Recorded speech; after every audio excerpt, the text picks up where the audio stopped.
Back to Dr. Erwin Brian And of Tan. course, We have medical. nurses Jelly Ann Castro and Kimberly Anlas. Kayo, ikaw sa medical, siya sa cosmetics. Separate training mo yan? Opo, Separate? separate. So hindi na kayo nag-interchange ng trabaho? Hindi ka nagpapalitan ng trabaho? Nurses are flexible. Flexible? Yeah. So, Pwede silang pumunta sa cosmetic and pwede din kami pumunta sa medical. pero nag-training kayo dyan for both? Yes, no? yes. Anong kaiba ng sa cosmetics? Sa cosmetics, more on ano po kami, mga facial, mga Facial. for skincare talaga. Skincare. Pero kung medical, everything, lahat. Everyday yan. Okay. So, nasasanay na yung mga tao sa inyo? Opo. Oo, kasi sige kumikimbo dati, naglagay lang kayo ng ano doon, no? Naglagay lang ng malaking karatula doon. No? Ngayon at least alam nila kung anong Britanya Medical Center. Yeah. Is this your idea? Or you, I mean, where do you come in? Your group, is there maraming courses yan, di ba? Yes. Pinapadala yung mga tao nyo para mag-training. Yes. So, kanina napag-usapan natin in Thailand, they make billions of dollars a year because of medical tourism. Is it a possibility that this can be done in the Philippines, especially in the Clark area, with the airport that we have here? Yeah. Actually, most especially with the Clark International Airport, it's very accessible to everyone. And in some countries also, lately we've been seeing problems with medical tourism in other countries because, like for example, with regards to security, sometimes a war sometimes breaks out, and then they can't get out of the country, they can't get in. That happened in Thailand? It happened in Last year, Thailand, di ba? yes. But unlike here in the Philippines, we have airports, Manila, we have in Clark, we have different areas. And we've noticed that more and more patients are actually going through the Clark Airport Yes. already. And they know that everything that they need actually is in this area, in Central Luzon. So they basically just come here instead of going through Manila and then having to travel by land. So they just go straight to Clark. And that's basically most of our patients that are from overseas, they go through Clark already. How about retirees? Do you foresee retirees, we now have the facilities for them? Actually, yes, but the mainstay for the drug and alcohol are Filipinos. You know, families with kids that are having problems with drug or alcohol. My clientele it would be, I would say, 95% Pinoy. One of the advantages for offering the medical tourism is that at Enclave you have villas that are Yes. available for lease.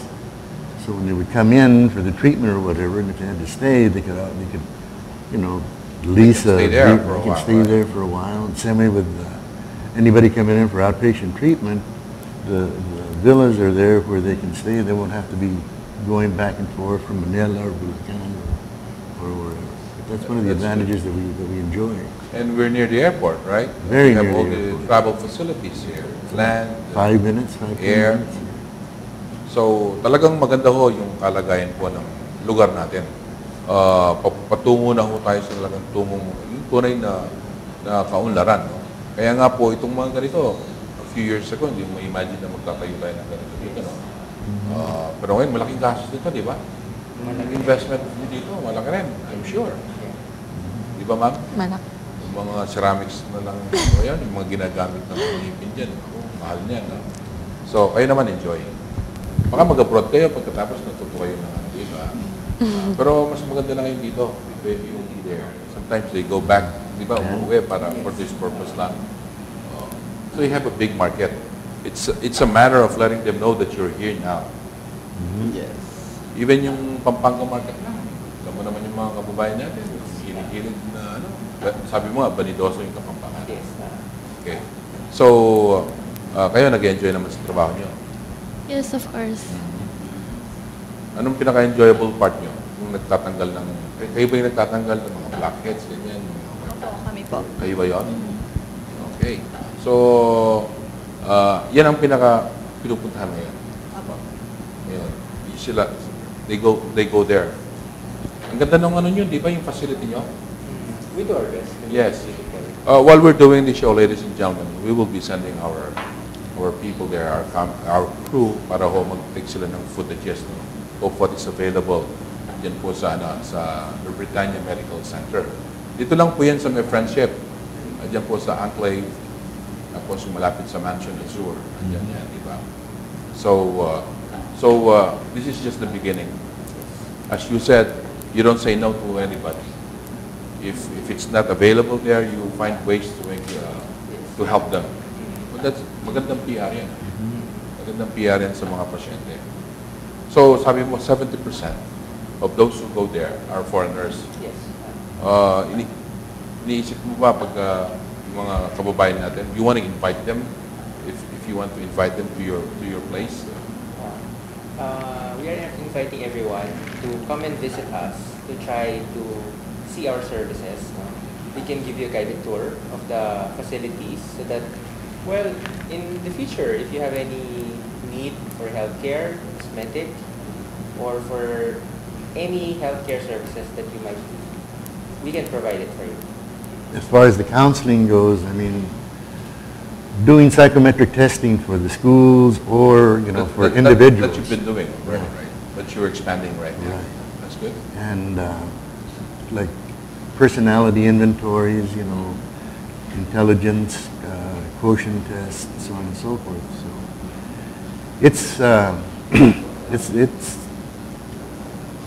it's exciting because I feel like it's just about ready to bust loose. Okay? So, yung bago tayo, yung stem cell, meron din kayong available about stem cell. Pero anong difference ng stem cell yun sa yung pinoprotesta sa Yes, international? a few years back kasi word came out about the stem cell research. Yes. It is for those who are not aware of stem cells, these are the cells that we could actually get from the body that can turn into different kind of cells. So like for example, they were thinking that if you have a damaged kidney, in the future they can grow it through stem cells by putting it on your kidney and then it's gonna heal. It's like a regeneration, things that we're thinking about. It was actually banned in most countries because they were actually getting the stem cells from fetus. Yes. So kinda unethical to get stem cells from fetus and then after that throw away the fetus. But after a few discoveries, we've found out that there are abundant stem cells that are present in the fat. Okay. That's the reason also why when we eat, ang bilis lumaki ng fat, no? Bilis tumaba. So, isolating those stem cells and then securing them was one of the new frontiers of medicine that we're trying to do and give the services to our patients. I think you have to be invited again on that, para discuss natin yan para sa ating mga kababayan. Okay? Mr. Na? Can I say to Korean? Yeah. Okay. And use your microphone. Oh yeah, of course. 저희 브리타니아 메디컬 센터는 많은 젊은 필리핀 의사들과 그다음에 미국 의사들, 그다음에 저 그렇게 여러 명이서 모여가지고 보다 더 좋은 그다음에 안전하고 그런 환경을 환자분들에 제공하기 위해서 노력하겠습니다. 감사합니다. Okay, o yung mga nurses gusto magsalita mo o gusto sabihin, Kimberly? Come and visit Britannia Medical Center, and surely we will give you the best care we can give. Bawal ba yung pangit doon? Hindi, nag-invite yan para pagandahin, di ba? Opo, para pagandahin. So, marami na kayo napaganda. Marami na po. Okay, that's good. So, guys, thank you very much. Thank you. Thank you. I hope we can discuss about andropause, Yes. stem cell. Yeah, sure. Magandang topic siya na dapat malaman ng ating mga kabayan. And then we can invite you again for the addiction, yung And the mental health care. mental health care, which is very important. Not only the physical, but the mental part is, And all of it is tied into Yeah, addictions and it's right. tied into traumatic stress. you're right there. Ay, baka ang ganda-ganda mo, nangangagat ka naman. Diba? Okay, maraming salamat po. Ito yung mga bago ngayon. Sabi nga, yung sinabi ko kanina, hindi ho, yun. Pag meron kang pera, gusto mo magpaayos, accepted na ho yan. Merong magpapaganda, magpapagwapo, gusto nila maging healthy sila. Kasi pag healthy ka, productive ka, mas maraming potential na income na papasok sa'yo. Huwag niyo hong pabayaan yan. Yan ang importante. Pag lahat po ay, di ba, may kasabihan, pag yung isang malusog na bansa ay productive. Productive, yes. Kailangan, sama-sama tayo dyan. At there's so many ways of doing it. And this is one way.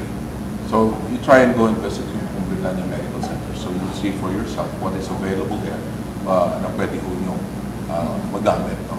So with that, maraming salamat again. Ito po yung lingkod. Sana ito po sa inyong programang Action Central Luzon Special Edition. And you have a nice day.